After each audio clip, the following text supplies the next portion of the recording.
is exactly what I was saying on stage, which is Twitter is the best way to keep up with your world.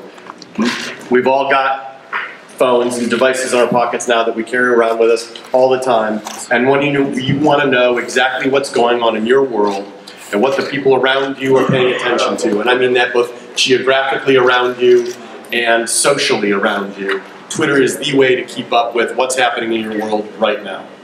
Our job for our users is to make it the easiest place to keep up with what's happening in your world. And that means we need to do things like a better job of organizing content for new users and much more simpler onboarding flows, and those are things we've been talking about for a little while and we're working on. You want to say a little bit about the World Cup? What's happening? Yeah, and we've actually launched, thank you, that's a perfect segue too. We've actually launched some of these lightweight onboarding flows. Doing things like allowing people in, who support Argentina or Brazil or any of the countries in the World Cup to do things like text Brazil to a short code in Brazil with mobile operators in Brazil, and when they get an SMS link back, text link back, when they send Brazil to text Brazil to this short code, that deep links them into a download version of the app that gets them immediately into a lightweight onboarding experience where they're following all the Brazilian players, the Brazil national team, etc. So they're dropped right into a content experience instead of having to go find all those accounts and that team. So that kind of thing that we're doing for the World Cup, where we're seeing extraordinary tweet volumes, we've published a bunch of blog posts on this so far, are the kinds of things we need to bring to the entire platform. Hi, it's a great pleasure to be with you. So Martin, just a little question. You know, I'm Ernesto Castillo from Mexico City. In Mexico, in the Latin American countries, the education is a big issue. Right. What's your opinion about the business school? I know you are a big supporter of a lot of business schools in the world. What's your opinion about the business school, important business schools in Mexico, in Latin America? Well, and Mexico and Latin America, and you're from Mexico City. Yeah. Well, I think just a couple of observations. Mexico, with the new administration, Peña Nieto, we are, as an organization, very bullish. I have to, on the basis of transparency, we were involved in his election campaign through Blue State Digital on the social aspects of it. But we're very bullish on the Mexican economy, not just because of its role in Latin America, but because of its role, proximity to the US and NAFTA. Last year was, I have to say, disappointing economically because the government reform program was culminating on December the 15th with the energy reform was a big program. I can't think of any Mexican government that's done so much in such a short period of time, and it's still taking time to bed in, but I have every confidence that Mexico is going to exhibit very strong growth, not just because of the US proximity, because of its proximity to Latin America. I would make just the observation that education is key in the UK just as much as in Mexico or in the US. I mean, both Dick and Philippe are Americans and they know about the issues surrounding US education, particularly primary, what we would call primary and secondary education. Not so much maybe university education, but it's still there too. So reform of educational systems, investment in education is absolutely critical, but pretty much everywhere. And just more generally, you know, a lot of the criticism around the World Cup, and indeed events like the Olympics, about their infrastructure investment. What we have to do, the missing link, we have not, those organizations, and if we work with them, us, have not articulated the social case. Every company looks at CSR and sustainability as core. These institutions have. And in fact, you know, FIFA, I think every day, $500,000 goes into the sport. The IOC leaves $1.5 billion in the economy as a result of the games in any country they do. But you have to articulate the infrastructure case, the health, the wealth, the welfare, and the education benefit for young kids. Christian Grant from Executive Talks. Most companies have mobile apps nowadays, and but they don't have a chief mobile officer. They do have a chief data officer, or some have, and so it seems like big data is really important. Do you see some are there some really success cases for the use of predictive algorithms and machine learning and big data at your companies? Do you see a great use of them? Good. Well, we have, for a company that started with a brand like MTV, we now have data scientists at MTV. I was doing a talent review recently with the person who runs MTV and said, did you ever think you would have somebody with a PhD in physics working at MTV? So data is important in terms of getting information on the viewers, which we can collect ourselves on all the apps, the mobile apps, and on our sites. And we can market our programming, we can market consumer products to relevant audiences. So for us to sift through that information, marry it with third-party data, marry it even with the information we get from Twitter on the shows that we run, is becoming more and more valuable in our business. And that is a phenomenon which will continue to grow.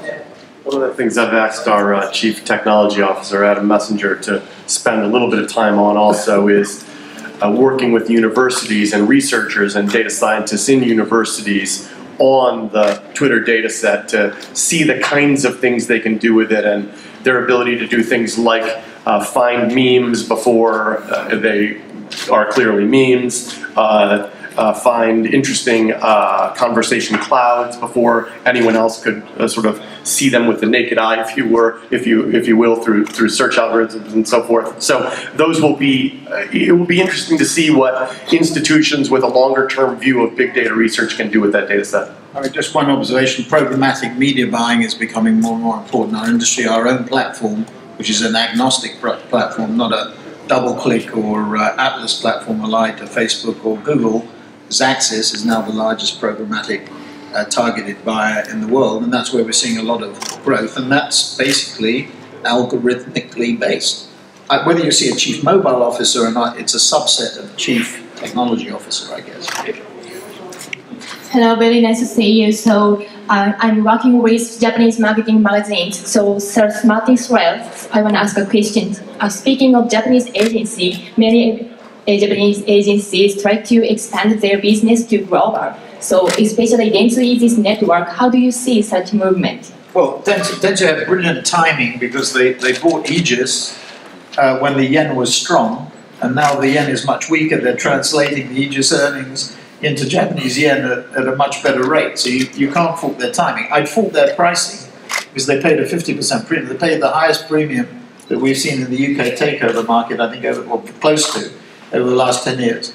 My view is that Japanese companies, what it's worth, my view, that Japanese companies will continue to be very aggressive in overseas expansion because the demographics of the Japanese market, the aging of the population, although it's a big population, it's an aging population, and it doesn't compute unless you have overseas expansion. So stand by. The only thing is, I do think, going back to the stuff on the stage we had about prices, I do think Japanese companies, dare I say it, overpay.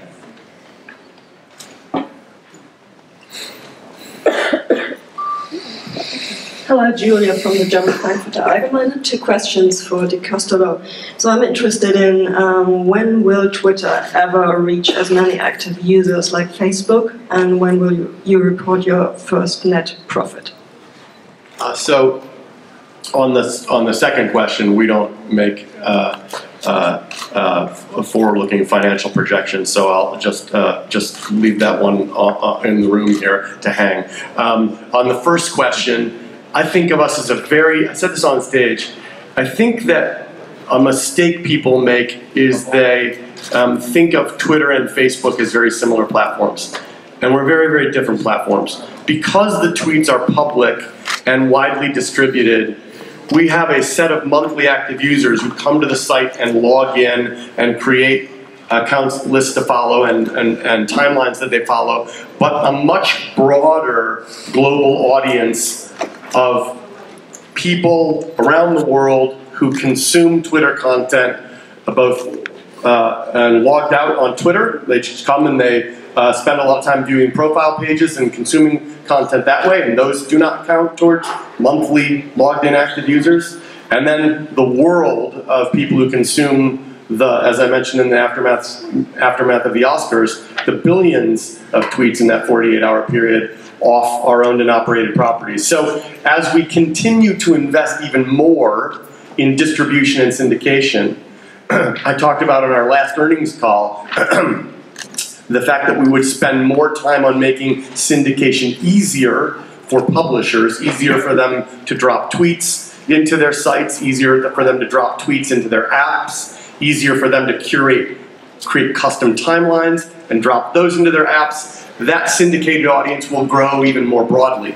And so you can think of it in the same way you would think of a YouTube-style audience, where you've got a syndicated audience, an audience that comes to the site and doesn't even log in. They consume content on the site without logging in, and then a logged-in audience. So I think of it in that way as very, very different from the way you consume Facebook and the way they measure their audience. We've got time for 2 more questions. Hello, Irene from Finanze, Slovenia. In April, you stated in a CNBC interview that you think that you, with Twitter, will drive music sales as it drives the ratings, TV ratings. This was mentioned in the relationship of the agreement with Billboard. How come you are so sure on this?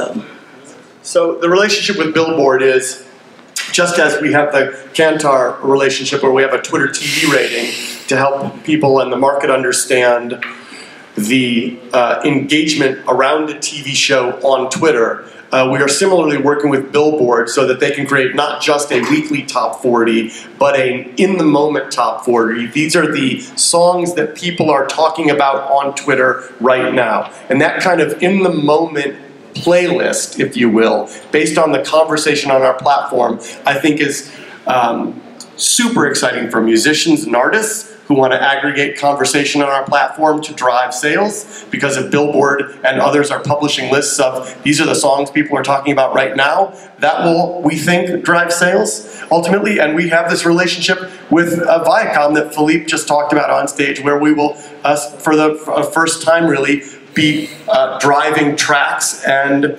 individual songs from artists, not just aggregating attention to those artists and those songs, but driving downloads and purchases of those songs. So through partners like Viacom and through the metrics relationships like Billboard, we think that will result in, that attention will result in sales.